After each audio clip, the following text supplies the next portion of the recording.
আসসালামু আলাইকুম ওয়া রাহমাতুল্লাহি ওয়া বারাকাতুহু।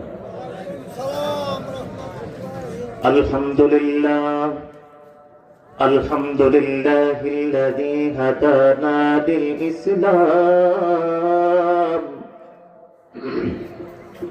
আল্লাযী নাযালাল কুরআন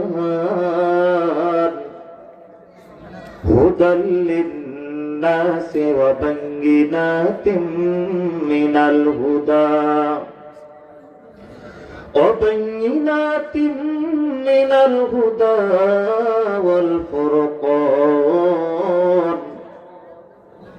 وخلق الإنسان وكرم وعلمه من البيان ما لم يعلم فسبحان الذي لا يحصى امتنان باللسان ولا بالقلم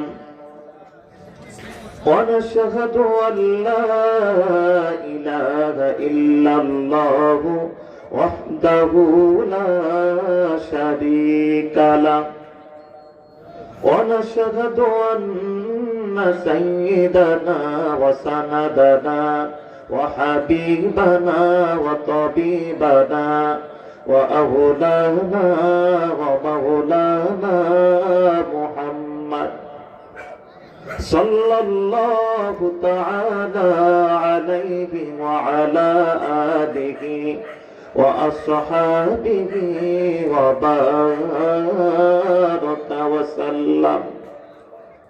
وبارك وسلم تسليما كثيرا كثيرا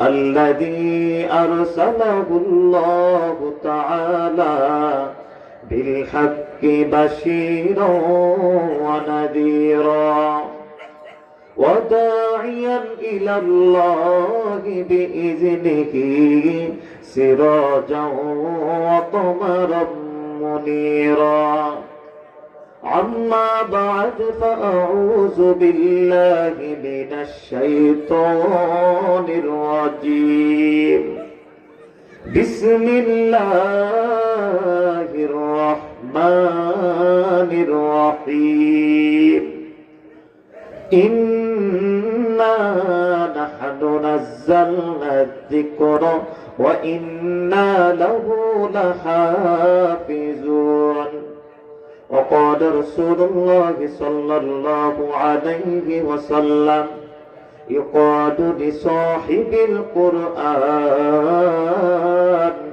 اقرأ وارتقي ورتل كما كنت ترتل في الدنيا فإن منزلك عندك آخر آية تقرأها أو كما قال عليه الصلاة والسلام صدق الله العظيم وصدق رسول النبي الكريم ونحن على ذلك من الشاهدين والشاكرين والحمد لله رب العالمين سبحانك لا علم لنا إلا ما علمتنا إنك أنت العليم الحكيم সকল দুরূদ ইব্রাহিম পড়ি আল্লাহুম্মা সাল্লি আলা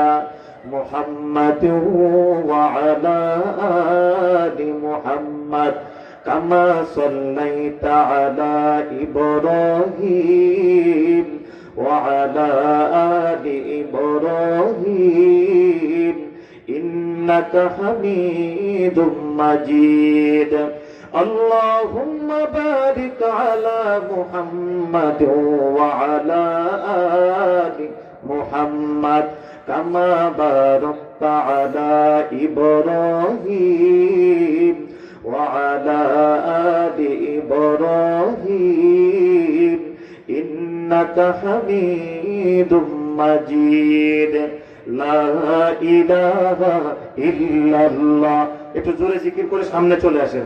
লা ইলাহা ইল্লাল্লাহ, লা ইলাহা। আমার একটা স্বপ্ন পূরণ করো ও গো দয়াময়,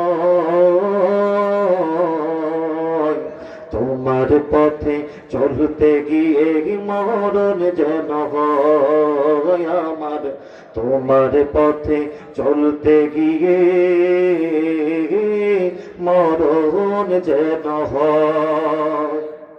আমার একটা স্বপ্ন পূরণ করো ও গো দয়াময়, তোমার পথে চলতে গিয়ে মরণ যেন হয় আমার, তোমার পথে চলতে গিয়ে মরণ যেন হয়। আমি অটল যেন থাকতে পারি আল কোরআনের সাথে, ধৈর্য নিয়ে ডাকতে পারি দিন কায়েমের পথে। আল কোরআনের সাথে থাকতে চান? যদি কোরআনের সাথে থাকতে চান তাহলে কোরআনের মাহফিলে বসতে হবে, বাইরে দাঁড়ায় থাকলে তো কোরআনের সাথে থাকা হলো না ভাই। যারা কোরআনের সাথে থাকতে চান একটু ভিতরে চলে আসেন। যারা কোরআনের সাথে থাকতে চান, কোরআনের সাথে থাকলেই জান্নাত। আমি বয়ান করব কোরআন নিয়ে। আজকের বয়ানের বিষয় হচ্ছে কোরআন এবং কোরআনে হাফেজার মর্যাদা সম্পর্কে। আমি অটল যেন থাকতে পারি আল কোরআনের সাথে, ধৈর্য নিয়ে ডাকতে পারি দিন কায়েমের পথে। আমায় ধৈর্য দিও, সাহস দিও ও গো দয়াময়, তোমার কথা বলতে গিয়ে না পাই যেন ভয়। আমি তোমার কথা বলতে গিয়ে না পাই যেন ভয়। আমার একটা স্বপ্ন পূরণ করো ও গো দয়াময়, তোমার পথে চলতে গিয়ে মরণ যেন হয় আমার, তোমার পথে চলতে গিয়ে মরণ যেন হয়। আল্লাহু আকবারের স্লোগানের আওয়াজ শুনলে যার রক্তের ভিতরে আঘাত লাগে, আল্লাহু আকবারের স্লোগান শুনলে যার মেজাজ নষ্ট হয়ে যায়, বুঝতে হবে এটা আবু জাহেলের ভাইরাস। ঠিক কিনা বলেন? এখনো যদি কেউ আল্লাহু আকবারের এই স্লোগান নিয়ে যদি কোনো মন্তব্য করে আর আল্লাহু আকবারের স্লোগানে বাধা দেয়, বুঝতে হবে ওর আগা কুড়ায় ভেজাল আছে, ওর জন্মে সমস্যা। আমরা লিল্লাহি তাকবীরের আওয়াজটা আর একটু জোরে দিই। এই বাউলাগঞ্জের বাজারের আশেপাশে সবাইকে জানিয়ে দিতে চাই, এটা কোরআনের মাহফিল, এটা কোরআনের ময়দান। এই ময়দানে মানুষ আছে, শয়তান নয়। ঠিক কিনা বলেন? আওয়াজটা কি জোরে হবে? বলে লিল্লাহি তাকবীর। এবারে বয়ান শুনতেছেন, আপনাদের বসা, আপনাদের এই আশা, আপনাদের এই উপস্থিতি প্রমাণ করে দেয় আগামীর বাংলাদেশ কোরআনের বাংলাদেশ। এটা প্রমাণ করে দেয় আগামীর বাংলাদেশ ইসলামের বাংলাদেশ। এটা প্রমাণ করে দেয় আগামীর বাংলাদেশ মুসলমানের বাংলাদেশ। এখানে কোন নাস্তিকের জায়গা হবে না, কোন কাদিয়ানির জায়গা হবে না, কোন ইসলামের জায়গা হবে না। এই দেশ বাংলাদেশের দেশ, এই দেশ কোরআনের শাসনের দেশ। ঠিক করে বলেন? إلا أول بيت وضع للناس للذي ببكة مباركا وهدى للعالمين। আল্লাহ রাব্বুল আলামিন পৃথিবীতে সর্বপ্রথম যে খানা কাবা ঘর বানাইছে বিবাক্কাতা মুবারাকা ওয়া হুদাল লিল আলামিন। আল্লাহ রাব্বুল আলামিনের ঘর মক্কা নগরে এই খানা কাবার দিকে তাকাইলো, সুবহানাল্লাহ বলে। এমনি ভাবে আল্লাহ যে মহাগ্রন্থ কোরআন আমাকে আপনাকে আল্লাহ তাআলা হাদিয়া দিয়েছেন নবী মুহাম্মদ সাল্লাল্লাহু আলাইহি সাল্লামের মাধ্যমে। এই কোরআনটা যদি আপনি খুলে খুলে দেখেন আর নাও পড়েন, এই দেখার ভিতরও আল্লাহ তাআলা আপনাকে নেকি দান করবে, সুবহানাল্লাহ। মহাগ্রন্থ কোরআন, এই কোরআনের কেমন দাম মানব জীবনে, কোরআনের সংস্পর্শতা কতটা মূল্যবান এটা যদি আপনাকে বুঝতে হয় তাহলে আপনাকে পিছন থেকে নেই। আল্লাহ রাব্বুল আলামিন এই পৃথিবীকে সৃষ্টি করলেন, এই পৃথিবীর ভিতরে অনেক মাখলুক সৃষ্টি করলেন। এই পৃথিবীর উপরে নিচে 7 জমিন 7 আসমান, এর ভিতরে আল্লাহ তাআলা মাখলুক তৈরি করলেন। ক্ষুদ্র থেকে ক্ষুদ্র মাখলুক তৈরি করেছেন, বড় থেকে বড়, বড় থেকে বড় সৃষ্টি আল্লাহ সৃষ্টি করেছেন, যেটা আমার মাথায় ধরে না। আবার ক্ষুদ্র থেকে ক্ষুদ্র, ছোট থেকে ছোট এমন মাখলুক সৃষ্টি করেছেন যেটা আমি আপনার চক্ষু দিয়ে দেখি না, অনুবীক্ষণ যন্ত্র দিয়ে দেখতে হয়, ঠিক কিনা বলেন? এই যে পানি, পানির ভিতরে অনেক অনেক ছোট ছোট পোকা আছে, যে পোকাটা আমি আপনার চোখ দিয়ে দেখি না, অনুবীক্ষণ যন্ত্র দিয়া যদি আপনি পানিটা দেখেন, ভিতরে দেখেন ছোট ছোট পোকা কিলিবিলি করে, কিন্তু এটা আমরা দেখতেছি না, মেশিনের মাধ্যমে দেখতে হয়। এভাবে আল্লাহ রাব্বুল আলামিন ছোট থেকে ছোট, বড় থেকে বড় মাখলুক আল্লাহ বানাইছে। এই মাখলুকের ভিতরে আল্লাহ তাআলা আমাদের আপনারও বানাইছে, ঠিক কিনা বলেন? আমাকে আপনাকে বানাইছে না? আমি আপনি এত সৃষ্টি জগতের ভিতরে কত সৃষ্টি নিয়ে ভাবি, কত নিয়ামত নিয়ে ভাবি, যতই ভাবি না কেন আল্লাহ নিয়ামত ভাবতে ভাবতে আমার জীবন শেষ হবে, নিয়ামতের বর্ণনা শেষ কোনদিন হবে না। এটা প্রমাণ আল্লাহ কোরআনে বলে দিয়েছেন। আল্লাহ বলেন, ওয়া ইন তাউদ্দু নি'মাতাল্লাহি লা তুহসুহা।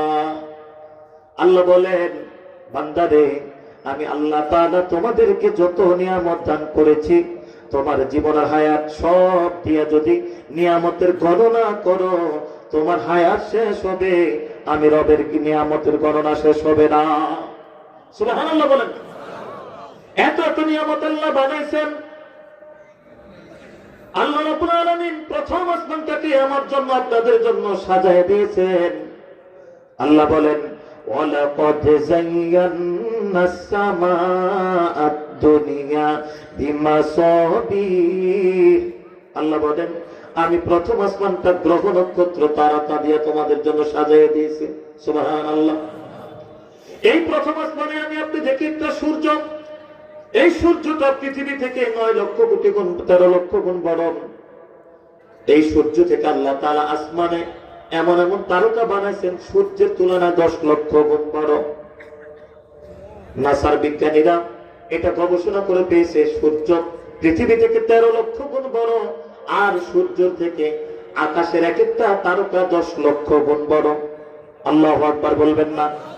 এত বিশাল তারকা, এত বিশাল সূর্য আল্লাহ বানাইছেন, কিন্তু এই চন্দ্র সূর্য গ্রহ নক্ষত্রকে আল্লাহ তাআলা শ্রেষ্ঠত্বের ঘোষণা দেয় নাই। এত ছোট বড় মাখলুকের ভিতরে, সৃষ্টির ভিতরে আল্লাহ রাব্বুল আলামিন দুইটা জাতিকে আল্লাহ রাব্বুল আলামিন বাছাই করে নিলেন শুধুমাত্র আল্লাহর জন্য। ওই দুই জাতির মধ্যে এক জাতিকে আল্লাহ তাআলা শ্রেষ্ঠত্ব দিয়েছেন। দুই জাতির পরিচয় আল্লাহ এভাবে দেন। আল্লাহ বলেন, ওয়ামা খালাকুতুল জিন্না ওয়াল ইনসা ইল্লা লিয়াবুদুন। আল্লাহ বলেন, আমি আল্লাহ তাআলা জিন আর ইনসান জাতিকে, মানুষ আর জিনকে বানাইছি শুধুমাত্র রবের ইবাদতের জন্য। এই জিন জাতি মানুষ জাতি আসল 2000 বছর আগে আল্লাহ রাব্বুল আলামিন জিন জাতিকে ধ্বংস করে দিলেন, আর মানব জাতিকে আল্লাহ তাআলা দুনিয়াতে পাঠাইয়া আল্লাহ তাআলা মানব জাতিকে ঘোষণা দিলেন, ওয়ালাকাদ কাররামনা বানি আদম। সুবহানাল্লাহ বলবেন না? আল্লাহ মানুষের সম্পর্কে কি বলে দেখেন। আল্লাহ বলেন, ওয়ালাকাদ কাররামনা বানি আদম, আমি আল্লাহ তাআলা বনি আদম সন্তানদেরকে সম্মানিত করেছি। সুবহানাল্লাহ। শুধু এই জায়গায় না, আল্লাহ বলেন, ওয়াত-তিনি ওয়াজ-যাইতুন ওয়া তুরি সিনিনা ওয়া হাযাল বালাদিল আমিন। আল্লাহ 4টা কসম খাইলেন। আল্লাহ 4 জিনিসের কসম খাইয়া আল্লাহ বলেন, লাকাদ খালাকনাল ইনসানা ফি আহসানি তাকওয়িম। আল্লাহ বলেন, আমি আল্লাহ তাআলা বড় মায়া করে দয়া করে দামি করে মানুষ বানাইছি। সুবহানাল্লাহ। এই যে দামি মানুষ আল্লাহ বানাইছেন, বলেন আমরা কি সেই মানুষের কাতারে আছি না?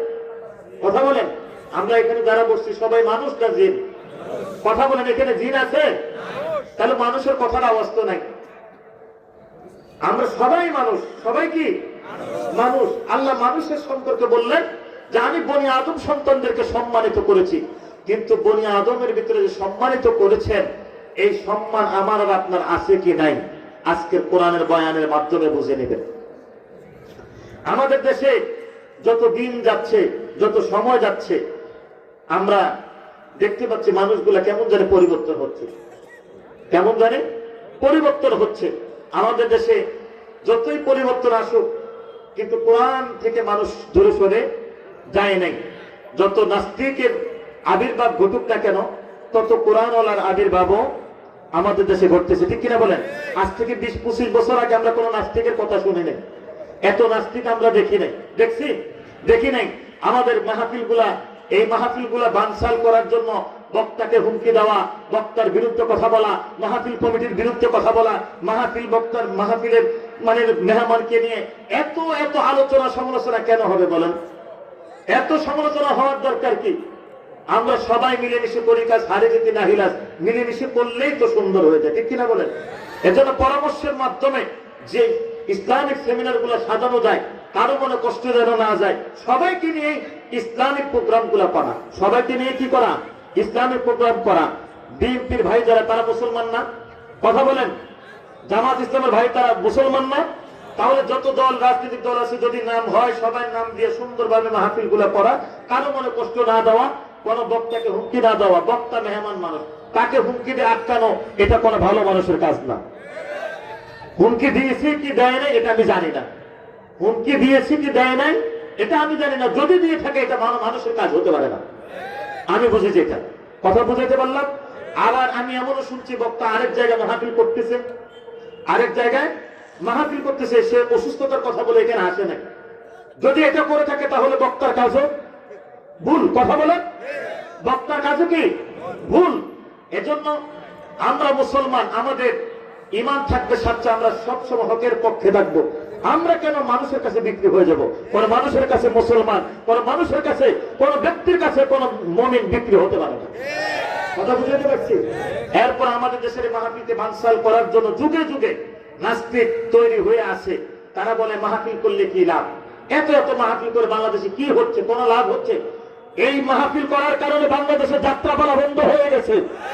কথা বলেন, এই মাহফিল চালু হওয়ার কারণে, বাংলার তাফসীর মাহফিল চালু হওয়ার কারণে বাংলাদেশের অসংখ্য জায়গায় সিনেমা হল বন্ধ হয়ে গেছে। কথা বলে ঠিক কিনা? আজকে বাংলাদেশে মাহফিল হওয়ার কারণে যে সমস্ত যুবকরা আগে গান শুনতো হেডফোন দিয়ে, এই সমস্ত যুবকদের মাহফিলের বয়ান তাদের মোবাইলে অহরহ বয়ান শোনা যায়, ঠিক কিনা বলেন? মাহফিলে পরিবর্তন আসছিটা আসে নাই? কথা বলে আসছিটা আসে নাই? তাহলে আমাদের দেশে যারা নাস্তিকের মতো পরিচয় দেয় যে মাহফিল করলে কি লাভ, মাহফিল করে কি দরকার, এত টাকা নষ্ট করার কি দরকার, বক্তাকে দেওয়া দরকার কি, কালেকশন করার দরকার কি, হুজুর আর কি কাম পায় না, এই কথাগুলো যারা বলে তারা বুঝে নেবেন তারা ছিল আবু জাহেলের ভাই। কারণ আবু জাহেলের দোসররা, তারা কোরআনের আয়াত শুনলে তাদের মাথা ব্যথা উঠতো, আল্লাহু আকবারের ধ্বনি শুনলে তাদের মাথা ব্যথা উঠে যেত। মাহফিল দেখলেই মুহাম্মদ সাল্লাল্লাহু আলাইহি ওয়াসাল্লাম কোথাও সাহাবাদেরকে নিয়ে বসছে কিনা এটা দেখলে তাদের মেজাজ খারাপ হয়ে যেত। কথা বলেন। এজন্য সম্মানিত মুসলিম কেরাম, মাহফিল বিরোধী হওয়া যাবে না, ইসলাম বিরোধী হওয়া যাবে না, নাস্তিকের কাতারে যাওয়া যাবে না। এই নাস্তিক কেন হচ্ছে, আর নাস্তিক না হওয়ার কারণ কি, না নাস্তিকতা থেকে বাঁচার উপায় কি, এই বিষয় আমরা যদি শুনতে চাই আমাদেরকে ধৈর্য সহকারে বসতে হবে। আমাদের আজকে এই বিষয় বোঝার কারণ হচ্ছে যে বাংলাদেশে নাস্তিক হওয়ার কারণ, এক নাম্বার কারণ হচ্ছে যে সমস্ত সন্তানেরা কোরআন বিরোধী কাজ করে, যে সমস্ত মানুষেরা কোরআনের বিরোধিতা করে, তাদের মা বাবা কোরআন ওয়ালা ছিল না, তাদের মা বাবা কোরআন পড়ে নাই, তাদের মা বাবা দিন শিখে নাই। জাহাঙ্গীরনগরের বিশ্ববিদ্যালয়ের একজন শিক্ষক, আজকে তার ইতিহাস পড়লাম, তার 2টা ছেলে আর 1টা মেয়ে। সে 2টা ছেলে মেয়েকে 2006 সালে সে শিক্ষকতার পেশা থেকে রিটায়ার করেছে। এখন সে ঢাকাতে বৃদ্ধাশ্রমে আছে। দুইটা ছেলে আর একটা মেয়েকে পড়াশোনা উচ্চ শিক্ষিত করে বিদেশে পাঠাইছে, কিন্তু এই সন্তানগুলো শিক্ষিত হয়েছে ঠিক, কিন্তু মানুষত্ব তাদের তৈরি হয় নাই। আজকে বাবাকে বৃদ্ধাশ্রমে রাখছে কেন? সেই বাবা তাদেরকে কোরআন শিক্ষা না দেওয়ার কারণে আজকে বাবা উচিত জবাব সন্তান থেকে পেয়ে গেছে। সম্মানিত উপস্থিতি, আল্লাহ রাব্বুল আলামিন আমাদেরকে বলছেন ওয়ালাকাদ কাররামনা বানি আদম, আমি বনি আদম সন্তানদেরকে সম্মানিত করেছি। আদম আলাইহিস সালামের সন্তান শুধুমাত্র মুসলমান নয়, আদম আলাইহিস সালামের সন্তান হিন্দু বলেন, খ্রিস্টান বলেন, বৌদ্ধ বলেন, চাকমা বলেন, ত্রিপুরা বলেন, যত জাতের ধর্মের বর্ণের বলেন, সব আদম নবীর সন্তান, সবাই আদম নবীর সন্তান। হাদিসে রাসূলুল্লাহ সাল্লাল্লাহু আলাইহি ওয়াসাল্লাম বলেন কুল্লু মাউলুদিন ইউলাদু আলাল ফিতরা, প্রতিটা শিশু সন্তান ইসলামের ফিতরাতের উপর জন্ম নেয়। যে সন্তানটা মায়ের করে জন্ম নেয়, ওই মা যদি হিন্দু থাকে সন্তানটা হিন্দু রীতিনীতিতে বড় হয়, কিন্তু সন্তানটা ইসলামের ফিতরাতের উপর জন্ম নিয়েছে। আবার যে সন্তানটা খ্রিস্টানের ঘরে জন্ম নেয়, মা বাবা খ্রিস্টান হওয়ার কারণে সন্তান খ্রিস্টান হয়। আবার যে সন্তান মুসলমানের ঘরে জন্ম নেয়, মা বাবা মুসলমান হইলে সন্তানটা মুসলমান হয়। কিন্তু দেখা যায় দিন যত যায়, যত সময় যায়, মুসলমানের ঘরে সন্তানগুলা বেশিরভাগ সময় নাস্তিকতার দিকে এগিয়ে যায়। কেন? শুধুমাত্র ওই মায়ের কাছে কোরআন ছিল না, ওই মা কোরআন পড়ে নাই, কোরআন ধরে নাই।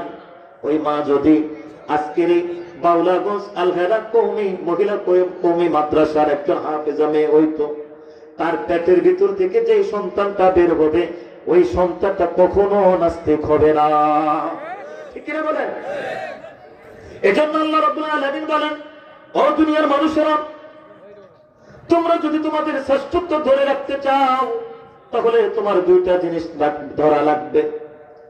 রাসূলুল্লাহ সাল্লাল্লাহু আলাইহি সাল্লাম আমাদেরকে দুইটা জিনিস ধরে রাখতে বলেছেন। সাহাবারা জিজ্ঞেস করছেন, ওগো নবী, ঈমান কি জিনিস? আমাদেরকে ঈমান সম্পর্কে নসিহত করেন। আল্লাহ নবী সাল্লাল্লাহু আলাইহি সাল্লাম বলেন, আল আমিনু বিল্লাহি ওয়া রাসূলি, রাসূল বলেন ঈমান হচ্ছে আল্লাহর প্রতি বিশ্বাস রাখা, রাসূলুল্লাহ সাল্লাল্লাহু আলাইহি সাল্লামের সুন্নাহ মোতাবেক জীবন যাপন করা। আমাদেরকে আল্লাহ রাব্বুল আলামিন দুইটা জিনিস ধরে রাখার জন্য বলেছেন। আল্লাহ রাব্বুল আলামিন আমাদেরকে বলতেছেন, হুয়াল্লাযী আরসালা রাসূলাহু বিল হুদা ওয়া দীনিল হাক্কি লিইয়ুযহিরাহু আলাদ দীনি কুল্লি ওয়া কাফা বিল্লাহি শাহীদা। আল্লাহ রাব্বুল আলামিন বলেন, ও দুনিয়ার মানুষেরা, আমি আল্লাহ তাআলা তোমাদের জন্য একজন রাসূল পাঠাইছি, যে রাসূলের কাজ হচ্ছে আলাদ দীনি কুল্লি, তোমাদের কাছে দিন পৌঁছায় দিবে, তোমাদের কাছে কিতাব পৌঁছায় দিবে। কামা আরসালনা ফীকুম রাসূলাম মিনকুম ইয়াতলু আলাইকুম আয়াতিনা ওয়া ইউযাক্কিকুম ওয়া ইউআল্লিমুকুমুল কিতাবা ওয়াল হিকমা, আমি তোমাদের মধ্যে থেকে একজন রাসূল তৈরি করেছি। কামা আরসালনা ফীকুম রাসূলাম মিনকুম, তোমাদেরকে একজন রাসূল হাদিয়া দিয়েছি। ইয়াতলু আলাইকুম আয়াতিনা, যে কিনা তোমাদেরকে আয়াত শিক্ষা দিবে, কোরআনের আয়াত। ইয়াতলু আলাইকুম আয়াতিনা ওয়া ইউযাক্কিকুম, তোমাদেরকে পবিত্র করবে। ওয়াল হিকমা, তোমাদেরকে হিকমত শিক্ষা দিবে। ওই রাসূলের মাধ্যমে যদি তোমরা কোরআন আর রাসূলকে ধরো, তাহলে তোমাদের জীবনটা আমি আল্লাহ তাআলা পরিবর্তন করে দিব, তোমাদেরকে দামি বানায় দিব। বলেন সুবহানাল্লাহ। মানব জীবনে কোরআন কতটা গুরুত্বপূর্ণ, এই কোরআনকে ধরে রাখবে মানুষের শ্রেষ্ঠত্ব মর্যাদা ধরে রাখা হবে। যে শ্রেষ্ঠত্ব মর্যাদা আল্লাহ জান্নাত থেকে আমাদেরকে ঘোষণা দিয়ে পাঠাইছেন, ওয়ালাকাদ কাররামনা বানি আদম, আল্লাহ তাআলা আমাকে আপনাকে বনি আদম সন্তান হিসেবে সম্মানিত করেছেন। আর এই সম্মান ধরে রাখার জন্য আল্লাহ তাআলা আমাদেরকে কোন কিতাব, সাধারণ কোন কিতাব নয়, কিতাবুল্লাহ, যে কিতাব আল্লাহ রাব্বুল আলামিন 104 খানা কিতাবের মধ্যে এমন দামি কিতাব হিসেবে আল্লাহ ঘোষণা দিয়েছেন। আল্লাহ বলেন, যালিকাল কিতাবু লা রাইবা ফীহি হুদাল লিল মুত্তাকিন।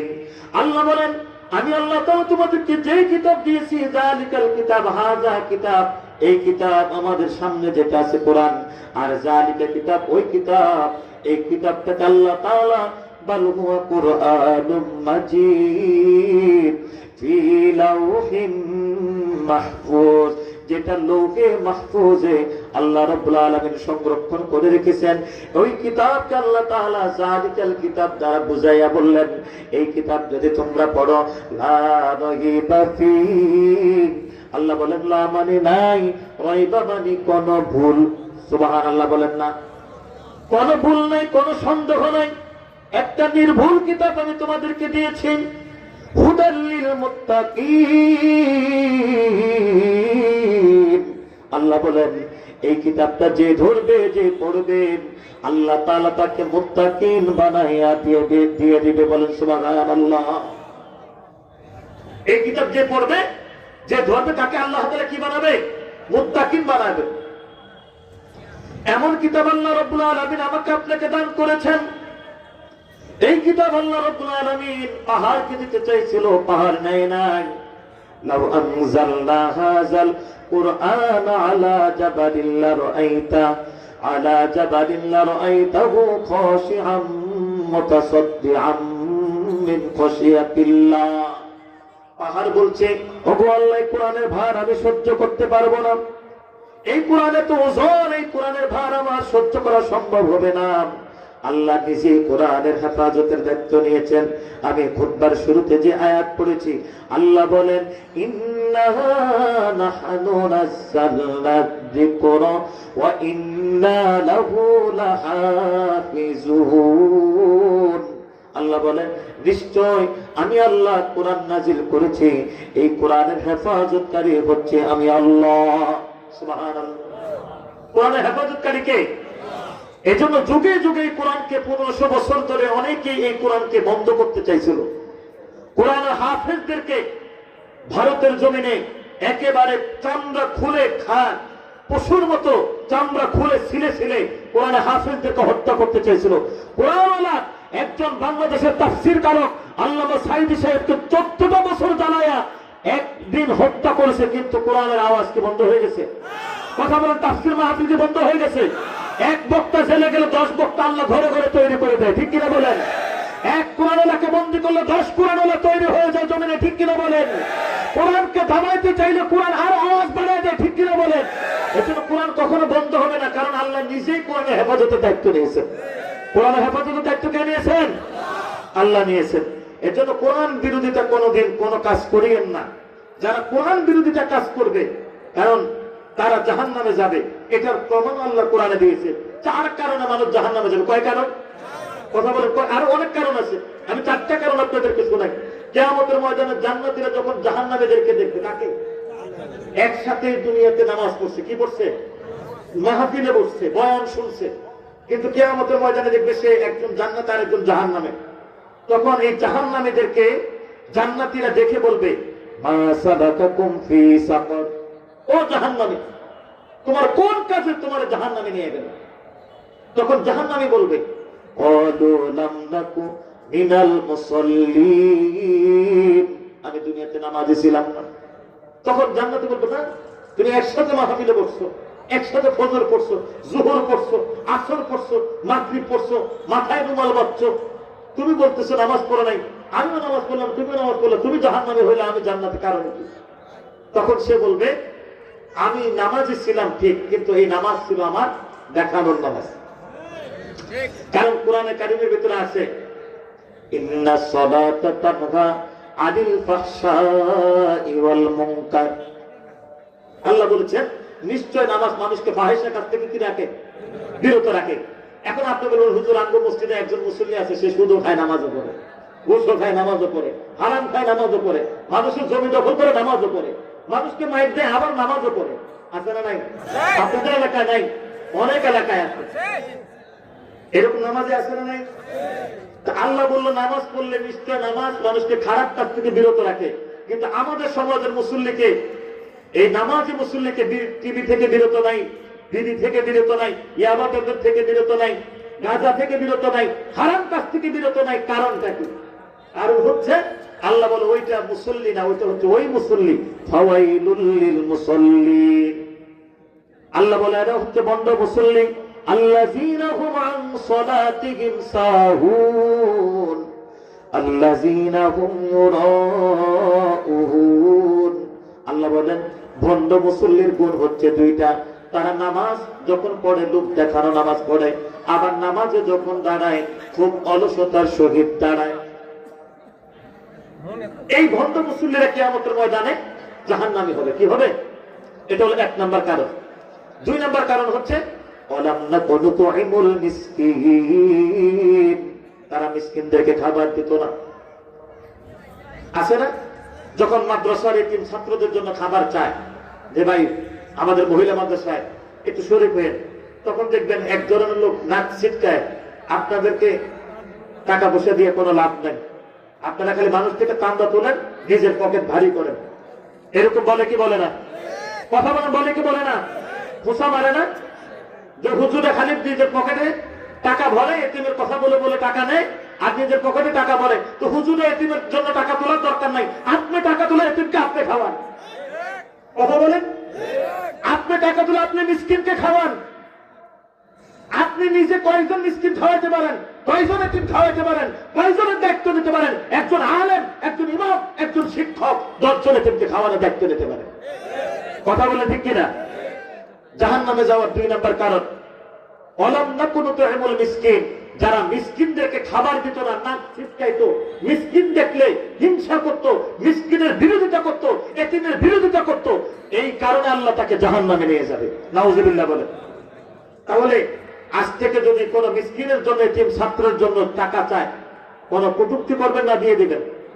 কথা বলেন, কটূক্তি করবেন না, দিয়ে দিবেন। সাধ্য থাকলে দিবেন, না থাকলে বলবেন যে আমি পরবর্তীতে শরীক হব ইনশাআল্লাহ। কিন্তু কোন মিসকিনের বিরোধিতা করবেন না, মিসকিনের বিরোধিতা করলে আল্লাহ জাহান্নাম দিবে। নাউজুবিল্লাহ বলেন। কয়টা কারণ বললাম? 2টা। জাহান্নামে যাওয়ার কয়টা কারণ বললাম? 2টা। এই কারণগুলো বাদ দিবেন, বাদ দিলে আল্লাহ জাহান্নামে নিবে না, জান্নাত দিবে। 3 নম্বর কারণ ওয়াকুন্না নাখুদু মাআল খাইদিন। আল্লাহ বলেন যারা কোরআনের মাহফিলে বাধা দেয়, যারা বক্তার সামনে থেকে মাইক সরায়া নেয়, বক্তাকে আসতে বাধা দেয়, বক্তাকে হুমকি দেয়, এই 3 নাম্বার কারণের কারণে তাদেরকে জাহান্নামে দেওয়া হবে। নাউজুবিল্লাহ বলেন। আছে না নাই? হক কথা বলতে গেলে বক্তাকে বাধা দেয় কি দেয় না বলেন? মাইক সরায় কি সরায় না বলেন? মাহফিল থেকে গ্রেফতার করে নিয়ে যায় কি যায় না বলেন? যায় না? এই কারণে আল্লাহ তাআলা কিয়ামতের ময়দানে কুন্না নাখুদু মাআল খাইদিন, যারা হক কথা বলনেওয়ালা বক্তা থেকে মাইক সরায় ফেলছে, বক্তাকে মিথ্যা মামলা দিয়ে জেলে ঢুকিয়ে ফেলছে, কিয়ামতের ময়দানে তাদেরকে আল্লাহ জাহান্নামে নিয়ে যাবে। নাউজুবিল্লাহ বলেন। কয়টা কারণ বললাম? 3টা। আরেকটা কারণ ওয়াকুন্না নুকাজ্জিবু বিয়াউমিদ্দিন। আল্লাহ বলেন যারা কিয়ামতকে অস্বীকার করে, তাকে কিয়ামতকে অস্বীকার করে, অবিশ্বাস করে, এই কিয়ামত অস্বীকারীকে আল্লাহ তাআলা জাহান্নাম দিবে। নাউজুবিল্লাহ বলেন। এখন বলবেন যে কিয়ামত অস্বীকার করে কারা? আমি বলবো কিয়ামত অস্বীকার করে তারা, সুদ খায় যারা, কিয়ামত অস্বীকার করে যারা, ঘুষ খায় যারা, কিয়ামত অস্বীকার করে তারা, মানুষকে অন্যায়ভাবে হত্যা করে যারা। ঠিক না বলেন?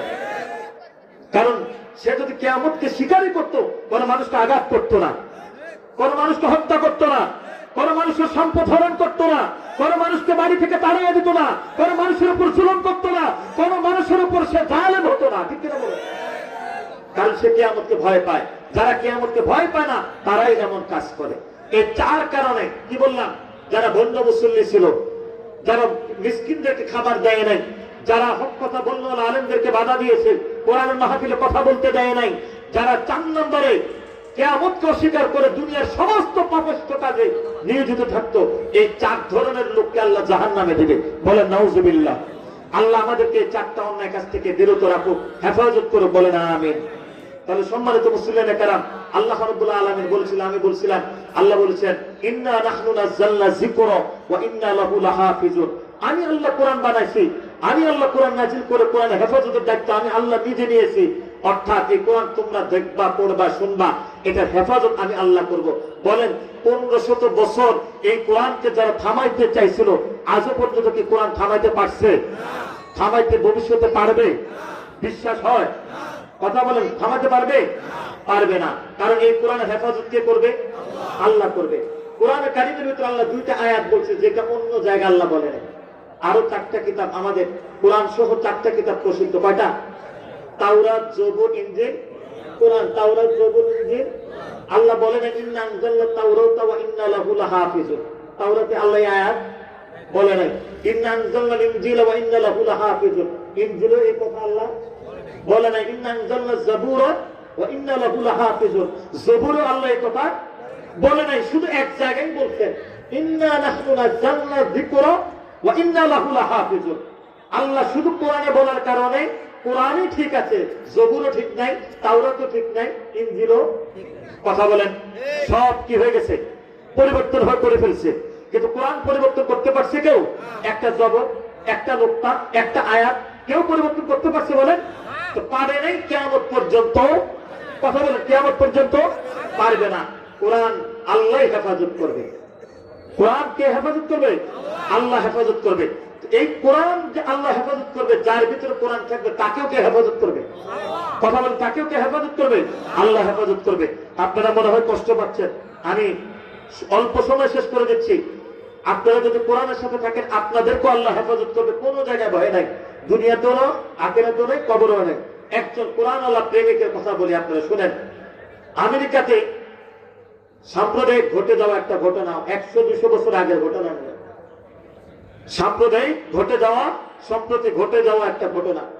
আমেরিকায় একজন পাকিস্তানি যুবক, মুসলমান যুবক, কোরআনের প্রেমিক। কার প্রেমিক? কোরআনের প্রেমিক। আমেরিকার সিটিজেন শহরে সে চাকরি করে। তো যেখানে চাকরি করতে, একটা খ্রিস্টান কোম্পানি। আমেরিকা তার বেশি অ্যাভেলেবল মুসলমান নাই, 40 কিলোমিটার দূরে গিয়া নামাজ পড়া লাগতো। এই পাকিস্তানি যুবক যেখানে নামাজ পড়তো, সেখানে আরো বিভিন্ন দেশের, ভারত, ইন্দোনেশিয়া, বিভিন্ন মুসলিম কান্ট্রির মুসলমানরাও চাকরি করতো, তারা নামাজ পড়তো। তো বিদেশে আমেরিকার মুসলমান এক জায়গায় জড়ো হইলে একটা ভালোবাসা, মুসলমানের একটা ভালোবাসা তৈরি হয়। প্রবাসও গেল, বিভিন্ন বাংলাদেশের বিভিন্ন জেলার মানুষ একসাথে হইলে একটা কি হয়? ভালোবাসা তৈরি হয়। এখন আমেরিকার যুবক সেখানে চাকরি করতেন, নামাজ পড়তেন। হঠাৎ একদিন দেখে যে ওই যুবক মসজিদে আর আসে না। 1 দিন, 2 দিন, 3 দিন সবাই তালাশ করতেছে, যুবক কেন আসে না, কোথায় গেল, ফোন বন্ধ। এভাবে 1 মাস, 2 মাস, 3 মাস চলে গেছে। 1, 2, 3 মাস, এইভাবে 3 মাস পরে সবাই ভুলে গেছে। কারণ একটা মানুষ, আপন মা বাবাও যদি দুনিয়া থেকে বিদায় নেয়, সন্তান আস্তে আস্তে 1 বছর 2 বছর পরে কি হয়? বাবা মায়ের কষ্টটা ভুলে যায়। এটা তো বন্ধু বান্ধব, বন্ধুর মতো। তো যুবক 1, 2, 3 বছর যখন খোঁজ খবর নয়, সবাই তাকে ভুলে গেল। এই 3 বছরের যুবকের কাহিনী হলেও সে হারিয়ে যাওয়ার কারণ হইল যে খ্রিস্টান কোম্পানিতে সে চাকরি করত, ওখানে একটা খ্রিস্টান মেয়ে তার সাথে চাকরি করত। যুবক খ্রিস্টান মেয়েটার প্রেমে পড়ে গেছে। যখন প্রেমে পড়ে গেছে, পড়ে যাওয়ার পর দেখেন কথায় কথা আছে, আমাদের দেশে আমরা দেখি ইসকনের অনেক সদস্য আমাদের মুসলিম মেয়েদেরকে টার্গেট করে করে তাদের সতীত্ব হরণ করতেছে। বিগত সপ্তাহে আপনারা এগুলো শুনছেন না? এখন একটু কমে আসছে, কিন্তু এটারও প্রতিবাদ কারা করছে? আলেমরা করছে। এবং আপনাদের পঞ্চগড় জেলায় মুফতি মহিবুল্লাহকে শিকলে বাধা অবস্থায় পাওয়া গেছে। আপনারা জানেন? কথা বলেন, আপনারা জানেন? পুরা পঞ্চগড় জেলা, পুরা সারা পৃথিবীতে ভাইরাল হয়ে গেছে, ঠিক না? তাহলে আমি চিন্তা করি, মুসলিম মেয়েরা কিভাবে হিন্দু ছেলেদের সাথে কিভাবে সম্পর্ক করে? এদের মাথায় কি কিচ্ছু আসে না? বিবেক বুদ্ধি বলতে কিছু নাই। যাই হোক, কোরআন থাকলে কি হয় এটা আপনাদেরকে বুঝাই। কোরআন হেফাজত করবেন আল্লাহ, কোরআন আল্লাহ তো হেফাজত করবেন কে? আল্লাহ। কারণ আল্লাহ তাআলা এই কোরআনের কারণে সব কিছুর দাম বাড়ায় দেয়। কোরআনকে আল্লাহ রাব্বুল আলামিন রমজান মাসে নাজিল করছেন, রমজানের দাম বেড়ে গেছে। শাহরু রমাদানাল্লাযী উনজিলা ফীহিল কুরআন। আল্লাহ রমজান মাসে কোরআন নাজিল করছেন, এর মাহে রমজানের দাম বেশি। এই কোরআনকে আল্লাহ রাব্বুল আলামিন লাইলাতুল কদর রাতে নাজিল করেছেন। ইন্না আনজালনাহু ফী লাইলাতিল কদর। এজন্য আল্লাহ তাআলা কদর রাত্রিতে হাজার মাসের চাইতে দামি বানায় দিয়েছে। সুবহানাল্লাহ বলেন। এই কোরআন আল্লাহ রাব্বুল আলামিন মক্কা মদিনায় নাযিল করেছেন। এই পৃথিবীর সব শহরের চাইতে দামি দুই শহরের নাম হচ্ছে মক্কা মদিনা। ঠিক কিনা বলেন?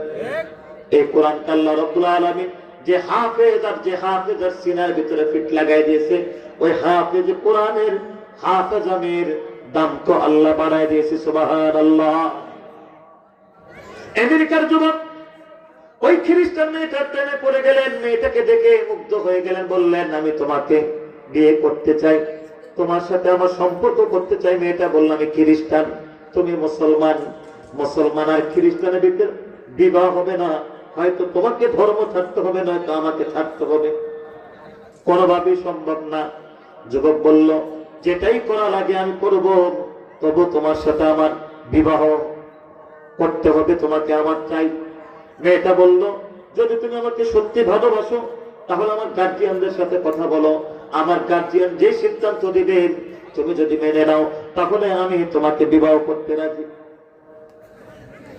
এরপরে যুবক এই কথা শোনার পর যুবক তো 3 মাসের জন্য গায়েব হয়ে গেল। এদিক দিয়ে সমস্ত মুসল্লিরা যুবককে বলে গেল, ইমাম সাহেব বলে গেল। 1, 2, 3 বছর পর যুবক ঠিক 3 বছর পর ফজরের নামাজের সময় ওই আমেরিকার যে জায়গায় আগে নামাজ পড়তো সেই মসজিদে ফজরের নামাজে উপস্থিত।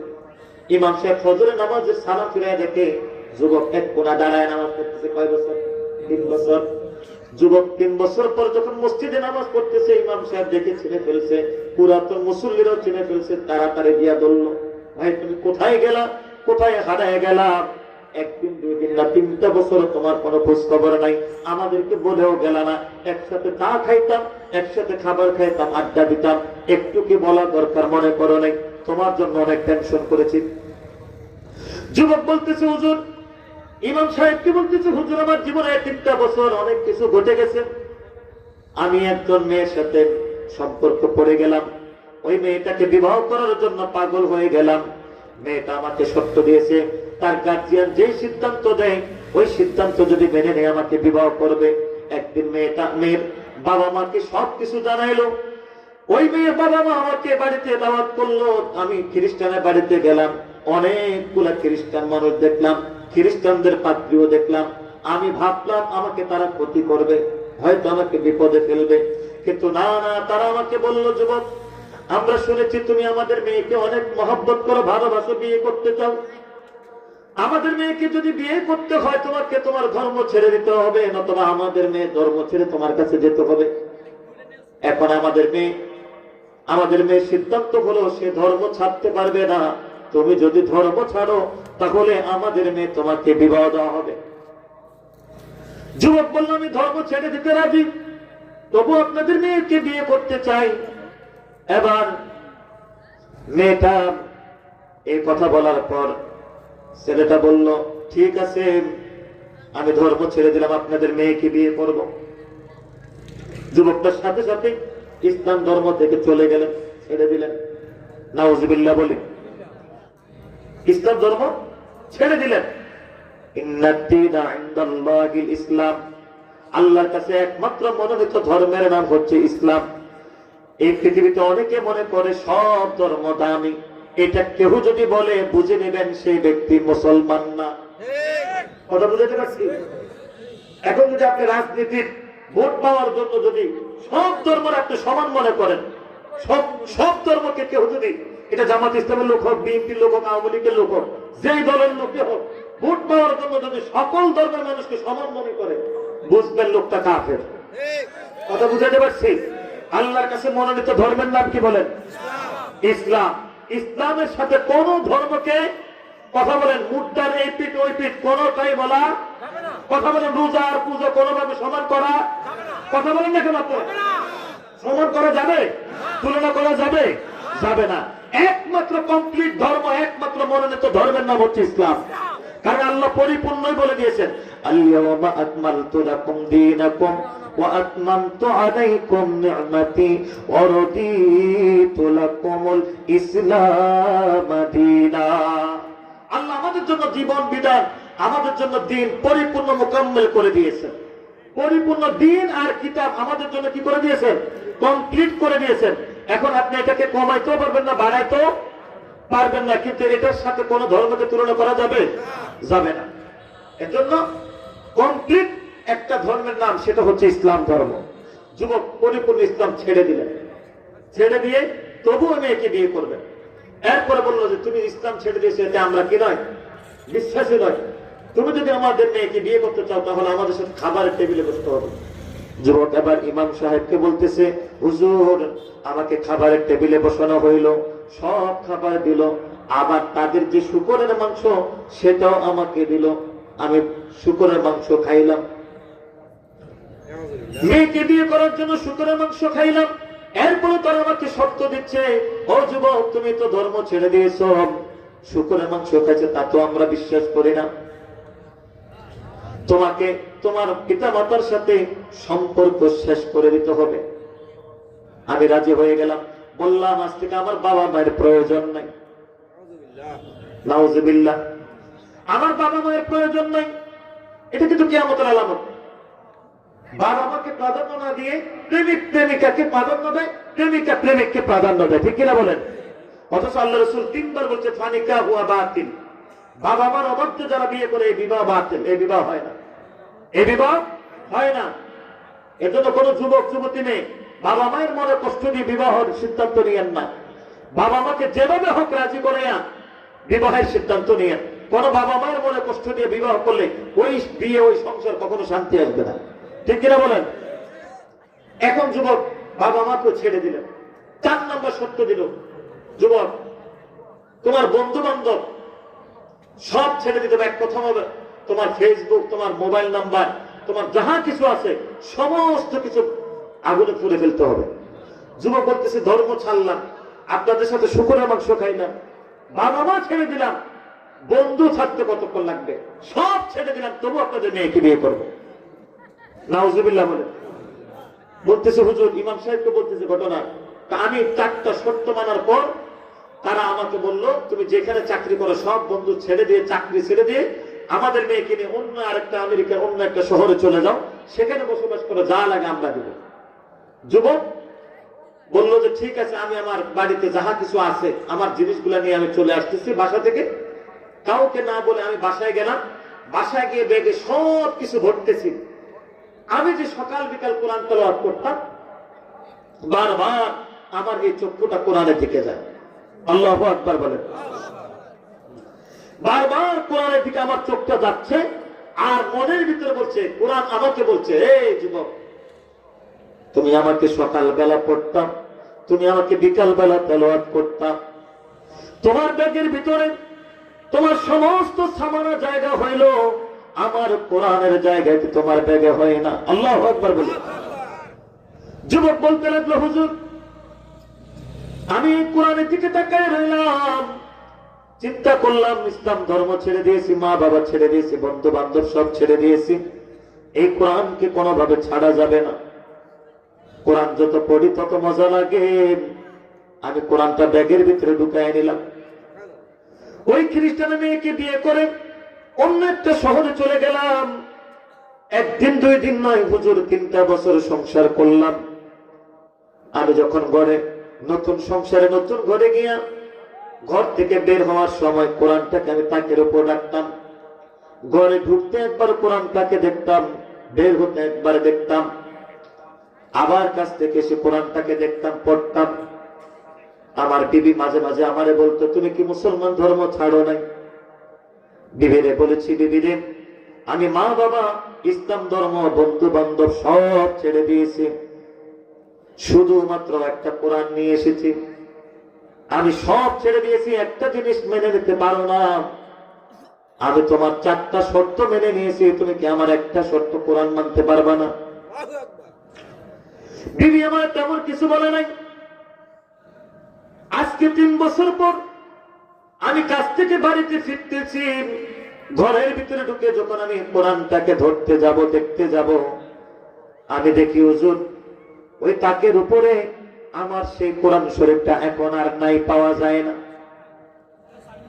এবার বিবিকে জিজ্ঞেস করলাম, বিবি রে এই যে তাকের উপরে কোরআন ছিল, প্রতিদিন কোরআন দেখতাম আর পড়তাম, এই কোরআন কোথায় গেল? বিবি বলে আজকে বাড়িটা পরিষ্কার করা হয়েছে, চিন্তা করলাম এই কোরআন এটা মুসলমানের কোরআন, এই কোরআন আমাদের ঘরে রেখে কি লাভ, তুমি তো মুসলমান নাম। এই জন্য কোরআনটাকে আমি ডাস্টবিনে ফালায় দিয়েছি। নাউজুবিল্লাহ বলে। আমি পাগল হয়ে গেলাম, বিবির কথা শুনে মেজাজ খারাপ হয়ে গেছে। বললাম কোন ডাস্টবিনে ফালাইছো, কোথায় ফালাইছো? আমাকে দেখাই দিল, আমি দৌড়ে ময়লার ডাস্টবিনে চলে গেলাম। গিয়া অনেক ময়লার ভিতরে আমি কোরআনকে খুঁজতে লাগলাম, কোথাও কোরআন খুঁজে পাই না। ওই মুহূর্তে আমি আল্লাহর কাছে তওবা করেছি, আল্লাহকে বলছি, আল্লাহ আমি দিন ছেড়ে দিয়েছি, আমি মা বাবা ছেড়ে দিয়েছি, আয় আল্লাহ আমার কোনো মুখ নাই, জবান নাই, যে কোনো মুখ দিয়ে আমি আপনার কাছে মাপ চাইব। ও আল্লাহ, কোরআনকে ভালোবাসি, কোরআন ছাড়ি নাই, এই কোরআনের দোহাই দিয়ে আপনার কাছে মাপ চাই। আয় আল্লাহ আপনি আমাকে মাফ করে দেন, আমি আবার ইসলাম ধর্মের দিকে দীক্ষিত হতে চাই, কালিমা এনে মুসলমান হতে চাই। কালিমা পড়ে মুসলমান হয়ে গেলাম। আর আল্লাহর কাছে মাপ চাওয়ার সাথে সাথে যখন আমি কোরআন খুঁজতে লাগলাম, অটোমেটিক ময়লার ভিতর থেকে কোরআন আমার হাতে চলে আসছে। সুবহানাল্লাহ বলেন জোরে। কোরআনটাকে বুকে নিয়ে আমার গায়ের চাদর দিয়ে, গায়ের জামা দিয়ে কোরআনটাকে মুছে পরিষ্কার করে বাড়িতে গেলাম। বাড়িতে গিয়ে বিবিরে বললাম, বিবিরে একদিন দুই দিন নয়, তোমার সাথে 3টা বছর সংসার করেছি, আমি কোনোদিন তোমার বিরুদ্ধে আচরণ করি নাই, কোনোদিন তোমার আঘাত করি নাই। আজকে যেহেতু তুমি আমার কোরআনের উপর আঘাত করেছ, এই জন্য তোমার সাথে আমার চিরদিনের জন্য সম্পর্ক নষ্ট করে দিলাম। তুমি আমার কোরআনের উপর আঘাত করেছ, আজ থেকে তোমার সাথে আমার সম্পর্ক শেষ। আমি আমার কোরআন নিয়ে এসেছি, আমি আবার আমার কোরআন নিয়ে আমার আগের জায়গায় চলে যাচ্ছি, তুমি তোমার মতো থাকো। বিবিকে বিদায় দিয়ে রাত্রেবেলা হাঁটতে হাঁটতে আমি যখন এই মসজিদের কাছে আসলাম, আমি চিন্তা করে মসজিদে ঢুকবো কি ঢুকবো না, কারণ আমি 3টা বছর মসজিদের কাতারে ছিলাম। অজু করে যখন মসজিদে ঢুকতেছি, পিছনে কাতার থেকে কে যেন আমাকে ধাক্কা মেরে বলতেছেন, ও বান্দা তুমি সামনের কাতারে গিয়া দাঁড়াও। আমি সামনের কাতারে দাঁড়াইয়া ফজরের নামাজ আজকে আপনাদের সাথে শরীক হয়েছে। সুবহানাল্লাহ বলবেন। এই ঘটনাতে এটা বোঝায় যে ওই আমেরিকায় পাকিস্তানের যে যুবক 3টা বছর একটা নারীর কারণে ধর্ম ত্যাগ করলেন, মা বাবা ত্যাগ করলেন, ইসলাম ত্যাগ করে যেই নারীর পাগল হইলেন, আর ওই নারী থেকে ফিরে আসার যে কারণটা ছিল শুধুমাত্র কোরআনের মহব্বত থাকা। কি থাকা? কোরআনের মহব্বত থাকার কারণে। কারণ আল্লাহ বলেছেন, ইন্না নাহনু নাযালনা যিকরা ওয়া ইন্না লাহু লাহাফিজুন। আল্লাহ বলেন, নিশ্চয় আল্লাহ কোরআন বানাইছেন, এই কোরআনের হেফাজত আল্লাহ নিজে করবেন, আর এই কোরআন যারা পড়বে তাদেরকে আল্লাহ তাআলা হেফাজত করবেন। সুবহানাল্লাহ।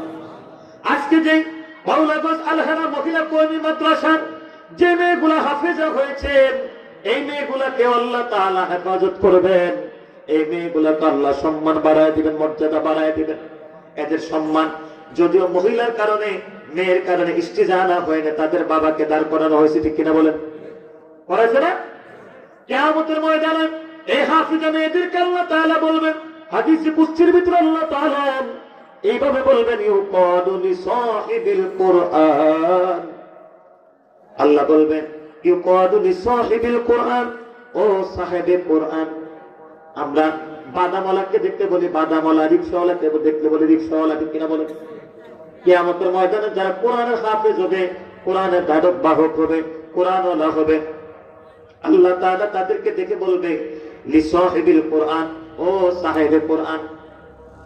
সাহেবে কোরআন বলে ডাক দিবে। এই মেয়েদেরকে ডাক দিয়ে বলবে, ইউকানু লিসাহিবিল কোরআন, ইকরা, পড়ো, ওয়ারতাকি ওয়ারাত্তিল কামা কুনতা তুরাত্তিলু ফিদ দুনিয়া। দুনিয়াতে ভাওলাগঞ্জ আল-হারা মহিলা কওমি মাদ্রাসায় যেভাবে তারতিলের সাথে কোরআন পড়তা, ঠিক সেইভাবে কোরআন পড়ো। সুবহানাল্লাহ বলবেন না? কে পড়তে বলবে? আল্লাহ পড়তে বলবেন। যারা কোরআনের হাফেজ হবে, কোরআনের হাফেজা হবে, তাদেরকে আল্লাহ বলবে, ইউকানু করো ওয়ারতাকি ওয়ারাত্তিল কামা কুনতা তুরাক্তিলু ফিদ দুনিয়া। বয়ান শেষ করে দিচ্ছি, আপনারা উঠে যায়েন না, মুনাজাত করে যায়েন। কোরআনের মর্যাদা দেখেন, কোরআনের সাথে থাকলে কি লাভ, কোরআনের সাথে থাকলে কি লাভ এটা বুঝে যান। কিয়ামতের ময়দানে